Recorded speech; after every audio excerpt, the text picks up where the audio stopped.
Pensez-vous que durant le second mandat de Monsieur Macron, il soit possible, et comment évaluez-vous cette possibilité, qu'il partage le siège de la France?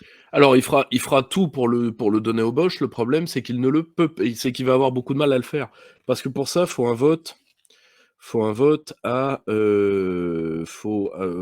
vote avec les membres permanents du Conseil de sécurité.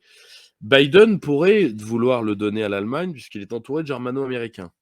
Il peut faire pression sur Sunak ou sur celui qui viendra. Alors, si c'était Bojo, c'est clair que c'était Niet de chez Niet, mais les Britanniques ne laisseront pas ça faire. Ce n'est pas leur intérêt. La Russie ne laissera pas faire ça parce qu'en plus, en face de l'Allemagne, ils savent très bien quel est le problème. Et surtout, ça ouvrirait la fin du Conseil de sécurité sur les vainqueurs de 45. Je rappelle que s'il y a eu 50 millions de morts, c'est la faute de l'Allemagne avant toute chose. D'accord. Bon. Et que si on l'élargissait à l'Allemagne, ce qui est une folie, alors qu'est-ce qu'on fait pour des... Alors, premièrement, le Japon y a droit immédiatement et ça, la Chine dirait non. Alors que le Japon n'est pas du tout dans le même problème mémoriel que l'Allemagne. Hein. Le Japon aurait pu nous être rallié autrement. L'Allemagne, elle a voulu la guerre. Tu vois, on n'est pas du tout dans le même tarif.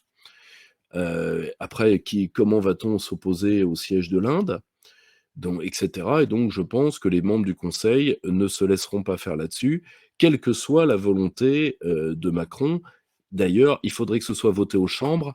Et là, pour le coup, je pense que les républicains savent qu'ils disparaîtront physiquement, même du Sénat, s'ils jouent à ce jeu-là.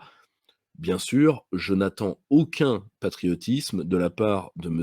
Wauquiez, de M. Ciotti, de M. Comment il s'appelle là, celui que Philippe de Villiers appelle le protégé de monsieur, le mec de Vendée. Je peux pas Euh, vous aider. monsieur, son insignifiance lui tient tellement lieu de paravent. Monsieur Retailleau, monsieur Lisnard, hein, le Macron pour Cagole Canoise, et autres ses affinités.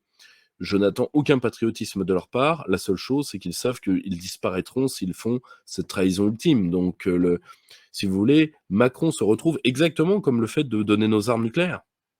C'est pas que Macron le veut pas, c'est que c'est qu'il y a des verrous techniques.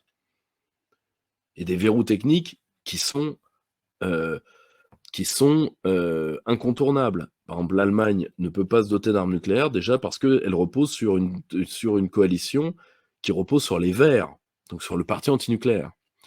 L'Allemagne n'en a pas les possibilités techniques. Elle n'a pas son armée, pour le peu qu'il en reste, n'est pas dimensionnée pour ça. Enfin, vous voyez ce que je veux dire. Donc là, Macron se retrouve face aux limites physiques de la trahison. Merci beaucoup pour cette très belle réponse.